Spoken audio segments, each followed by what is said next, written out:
बस मुझे 2 जून की रोटी दे दिया करना। आपके बाल बच्चों की देखभाल करूंगी। एस्टेरिस्क पर मेरी तो शादी भी नहीं हुई। मैं तो अकेला हूं, अपने एक साथी के साथ रहता हूं। आप लड़की हैं, हमारे साथ कैसे रह सकेंगी? कौशिक को उससे बात करना अच्छा लग रहा था। कोई बात नहीं, आप बहुत भले हैं, लड़की बड़े विश्वास भरे स्वर में बोली। तुमसे किसने कह दिया कि मैं भला हूं? कौशिक ने कहा।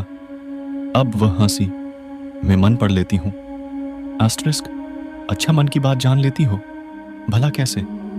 कौशिक उससे ज्यादा बातें करना चाह रहा था। वह सोच रहा था, अब भी थोड़ी देर में यह अपने घर चली जाएगी। बस ऐसे ही। यह तो मुझे भगवान ने क्षमता दी है। आपके मन के भीतर क्या है मैं पता लगा लेती हूं। अच्छा जी, तो ठीक है, चलो। मैं भी एक काम वाली बाई को ढूंढ रहा था, पर मेरे साथ एक साथी रहता है। कौशिक उसे काम वाली कहकर चिढ़ा रहा था। अच्छा, तब तो झंझट है, वह बोली। मैं उनके सामने नहीं आऊंगी, क्या पता किसकी कैसी फितरत है। फिर चलो, जहां तुम जाना चाहो वहीं पहुंचा दूंगा। चलो कोई बात नहीं, जो होगा देखा जाएगा। अभी मेरा और कहीं ठिकाना नहीं है। मैं 2-4 दिन ही रहूंगी। इस बीच अपना कोई ना कोई इंतजाम कर लूंगी। तुम क्या करोगी, क्या नहीं, वह तुम्हारी मर्जी। जैसे भी रहना चाहो रही। चलो वन। उसकी कहानी सुनकर अब कौशिक उसको ऐसे नहीं छोड़ना चाहता था। इस समय इस सुनसान ब्याबान में अकेले लड़की को असहाय छोड़ना उसका मन गवारा नहीं कर रहा था। दूसरे कौशिक के मन में आ रहा था कि अब यह फिर भटकेगी और फिर किसी की बदनीयती का शिकार होकर आत्महत्या करने के लिए भागेगी। इसीलिए वह उसकी मदद करने के बारे में सोच रहा था। वह सोच रहा था कि उसको अपने यहीं ले जाएगा, फिर कोई सुरक्षित जगह पर कमरा दिलवा देगा और उसकी कोई जॉब लगवा देगा।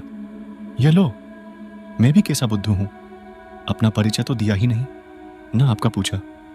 मैं कौशिक हूं, कंप्यूटर इंजीनियर। मेरे साथ मेरा साथी सौम्य रहता है, वह भी इंजीनियर है। मेरा नाम मीनाक्षी है, लेकिन मुझे सब मीनू कहते हैं। छोटा नाम सबको अच्छा लगता है। स्वभाव से वह बहुत बातूनी लग रही थी। बात बात पर खुलकर हंसना, ठहाका लगाना उसकी आदत में शुमार था। इतनी घायल होने के बावजूद भी उसके चेहरे पर शिकन नहीं थी। कौशिक उसको सहारा देकर धीरे धीरे ऊपर तापा। सौम्य ने मीनू को देखा तो उस पर विचित्र प्रतिक्रिया हुई। उसने मीनू के बारे में पूछा और जब उसे मालूम हुआ कि वह दुर्घटनाग्रस्त होकर नीचे गिर गई थी तो उसने सहानुभूति भी की। लेकिन जब कौशिक ने उसे बताया कि इसका कोई सहारा नहीं है, हम इसे अपने घर ले जा रहे हैं, तो उसने मना कर दिया और बोला, अगर मीनू हमारे साथ रहेगी तो लोग हमारे बारे में तरह तरह की बातें बनाएंगे, इसलिए ठीक नहीं है। तू इसका एड्रेस पूछ, हम अभी इसके ही घर छोड़ आते हैं, लेकिन इनका कोई ठिकाना नहीं है। कौशिक ने कहा, नहीं है तो ना हो, हमने कोई जिम्मेदारी नहीं ले रखी है। सौम्य ने लड़की मीनू की तरफ घूरते हुए कहा, एस्टेरिस्क, अरे 2-4 दिन की ही तो बात है, फिर कोई ना कोई इंतजाम हो ही जाएगा। कहकर कौशिक ने एक नजर लाचार खड़ी मीनू की तरफ डाली। उसे उस पर बहुत दया लग रही थी। वह सोच रहा था कि उसका कोई ठिकाना नहीं है, बस तभी तो ये कड़वी बातें खड़ी खड़ी सुन रही है। उसे इस समय सौम्य पर बहुत गुस्सा आ रही थी।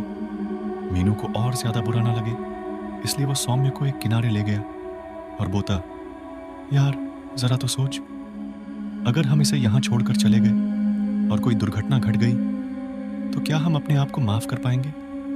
और यह थी जान कि यहां इसकी मदद करने कौन आएगा। कमाल की बात थी कि अभी थोड़ी देर पहले मिली। इस लड़की की बातों में इतना दम था कि कौशिक ने फैसला कर लिया कि वह लड़की जाएगी तो जरूर जाएगी।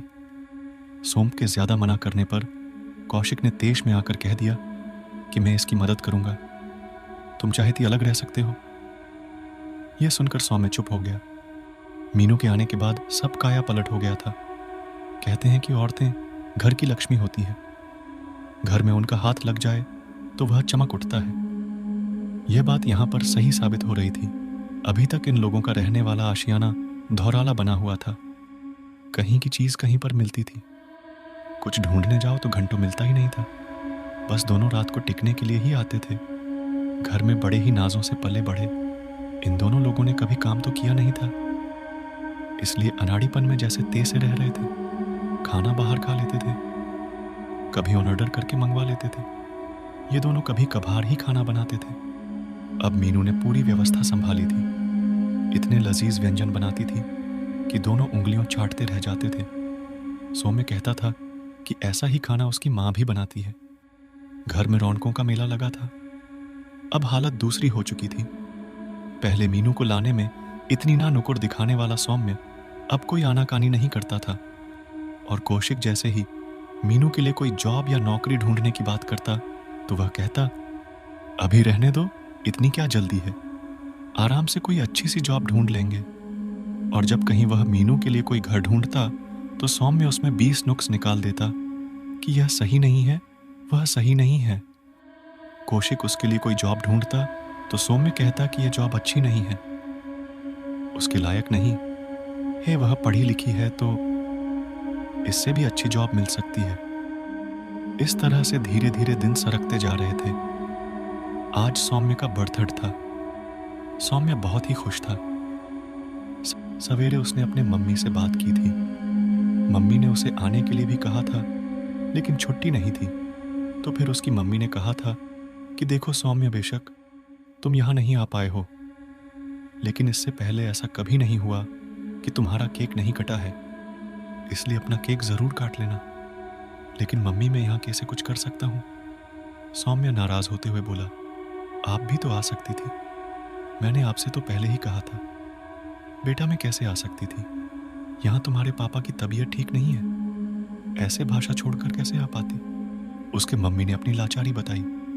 बेटा, अपने 2-4 दोस्तों को बुला लेना, खाना पीना बाहर से ले आना। और हो, तुम बता रहे थे कि तुम्हारे घर पर वह एक काम वाली लड़की है जो कौशिक ले आया है, वह तो कर ही लेती होगी, उससे इंतजाम करवा लेना। हाँ, यह ठीक रहेगा। उसने आकर मीनू से कहा कि तुम बहुत अच्छा खाना बनाती हो, मैंने देखा है। मैं अपने बर्थडे पर छोटा सा सेलिब्रेशन करना चाहता हूँ। अपने 2-4 दोस्तों को बुलाऊंगा तो तुम खाना बना लोगे। मीनू ने हामी भर ली और कहा कि जरूर। सौम्य बहुत खुश हो गया और उसको धन्यवाद देते हुए बोला, क्या है कि यह ऐसा पहला अवसर है कि मेरे बर्थडे पर मैं अकेला हूँ।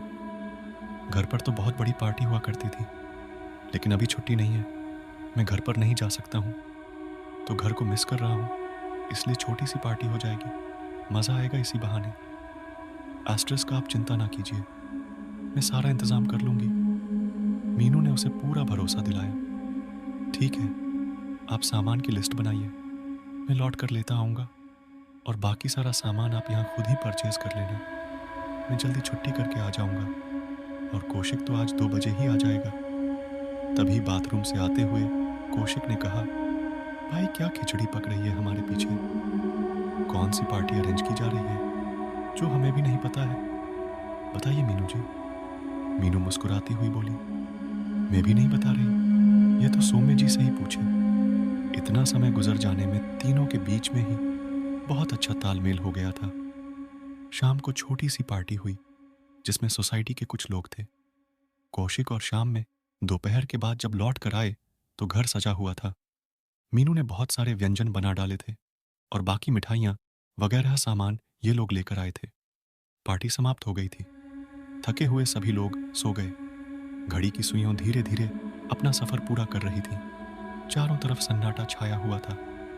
पूरा शहर शांति के आगोश में था और सन्नाटे की चादर हर जगह फैली हुई थी। ऐसे समय शहर में एक जगह सन्नाटे में कुछ हलचल थी। रात के 12 o'clock बजे थे। रोशन नगर मोहल्ले में गलियां सुनसान पड़ी थीं। कहीं कहीं स्ट्रीट लाइट के बल्ब जल रहे थे। इस सन्नाटे को तोड़ता हुआ एक गीत गूंजने लगा। इस गीत में दर्द था। एक कशिश थी, ऐसी कशिश जो कलेजे को मरोड़ कर रख दे। एक औरत गली में चली जा रही थी। अपनी धुन में ममन वह गाती चली जा रही थी। उसके लंबे लंबे बाल खुले थे जो कमर से भी नीचे झूल रहे थे। सफेद कपड़ों में वह रहस्यमयी लग रही थी। अगर कोई उसके चेहरे को देखता तो मालूम होता कि वह बहुत ही सुंदर है। गली में उसके निकलने पर इधर उधर सोए हुए पड़े कुत्ते भौंक कर जाग उठते और भौंकने लगते थे, लेकिन उसे लगता था जैसे इन कुत्तों की उसे परवाह ही नहीं है। वह एक बार चौंकती भी नहीं थी, न ही इधर उधर मुड़ती थी। धीमी श्रीमी चाल से बिल्कुल सौती चलती जा रही थी। एक बार उसने नजरें उठाकर आसमान की ओर देखा। आसमान में काले बादल छाए हुए थे। रह रहकर बिजली उड़पती थी, जिससे वातावरण की भयानकता और भी बढ़ रही थी। उसने एक घर के सामने जाकर दरवाजा खटखटाया और बड़े प्यार से पुकारा, प्रियांशु प्रियांशु। थोड़ी देर में एक युवक ने दरवाजा खोला। उसे देखकर वह बुरी तरह से चौंका। तुम? हाँ मैं, बेहद सर्द और खरखराते स्वर में उसने कहा। प्रियांशु को जैसे लकवा मार गया। वह कुछ नहीं बोल पाया। उस युवक की भाव भंगिमा से ऐसा लगता था कि जैसे वह उस औरत को पहचानता है। बेहद घबराई और कांपती हुई आवाज में उसने कहा, आवाज तो मेरी बहन दिव्या की आई थी। मैंने सोचा दिव्या पुकार रही है। सफेद कपड़ों में उस रहस्यमयी औरत ने भयानक हंसी हंसकर कहा, मुझे पता था कि ऐसे तुम नहीं निकलीगे, इसीलिए मैंने तुम्हारी बहन की आवाज में तुम्हें पुकारा। वैसे तुम घर से निकलते भी नहीं।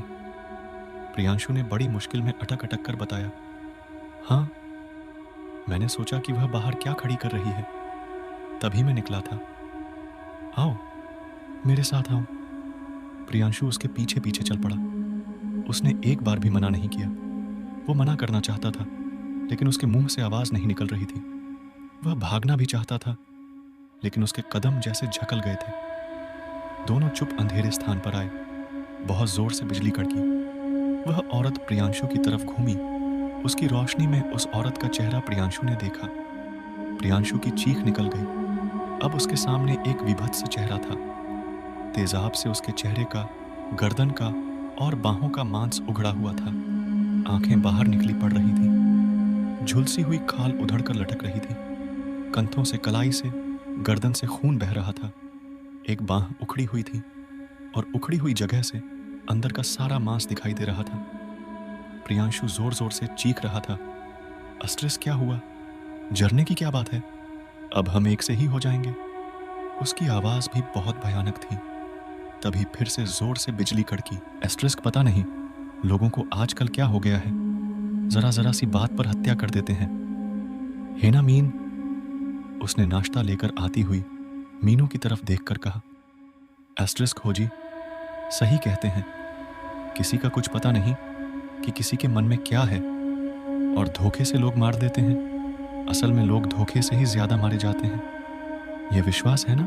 विश्वास बड़ी गलत चीज है। अगर विश्वास ना हो तो लोगों की ज्यादा हत्या भी ना हो। उसका स्वर बहुत तल्ख हो उठा था। अरे छोड़ा, तुम्हें क्या है? यह तो दुनिया है, इसमें तो पह-सब चलता ही रहता है। रोज ही अखबार ऐसी घटनाओं से भरे रहते हैं। कभी हत्या तो कभी दुर्घटना। उसके पीछे आपस में हमें जिरह करने से क्या फायदा है? मीनू की तल्खी को महसूस करते हुए कौशिक ने कहा, अरे यह सौम्य कहाँ है? उसने सौम्य को न देखकर कहा, क्या अभी भी सो रहा है? एस्ट्रिस्क पता नहीं उनको क्या हो गया है, बहुत उखड़े उखड़े से रहते हैं। आज सवेरे तो बहुत बेचैन लग रहे थे। अखबार को देखा और फिर डाल दिया। उसके बाद ही कहीं चले गए हैं।